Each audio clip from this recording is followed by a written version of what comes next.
Hi, my name is Maddie Miller. I grew up in Marblehead, Massachusetts with my mom, my grandma, my sister, my brother, and, of course, my dog, Fuzzy Bear. I am applying to this scholarship because the Truth Initiative is a very important organization to me. My mother grew up in a home of two chain smokers, and as a result, she has struggled with asthma all her life. My mother has also encouraged us to stay away from smoking and vaping, which, because of my grandmother's effect on my life, hasn't been very hard for me.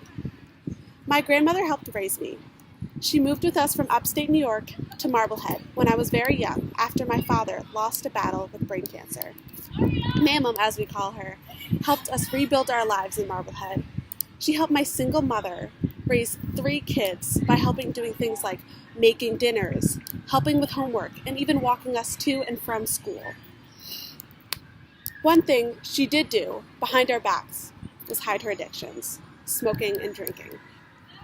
Addiction runs in my family, and it is something my mother has taught us from a young age to be wary of. One night, I was both emotionally and physically woken up to this.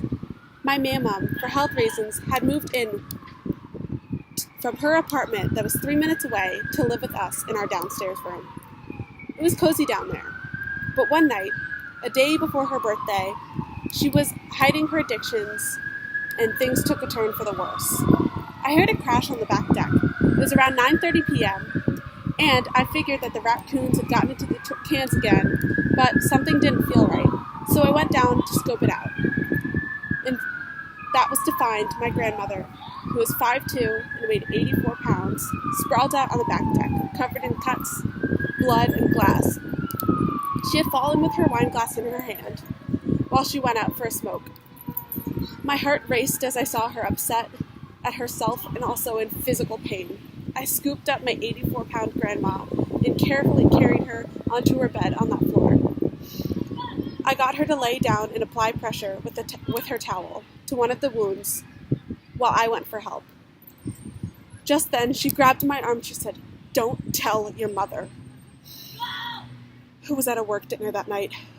I lied and told her I wouldn't, and I ran upstairs to get Band-Aids, gauze, and my brother to tell him to phone my mom. Had my grandmother been more open about her addictions, I'm quite sure that she would still be with us today. She ended up passing away from a lung infection years later and had many more accidents like this. On October 8th, 2017, she passed away surrounded by myself and my family.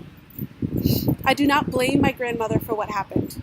I do, however, blame the corporations that pushed her to where she ended up, like big tobacco companies that had her start smoking at age 15 and alcohol companies that knowingly fed her alcohol. I work for truth because of this.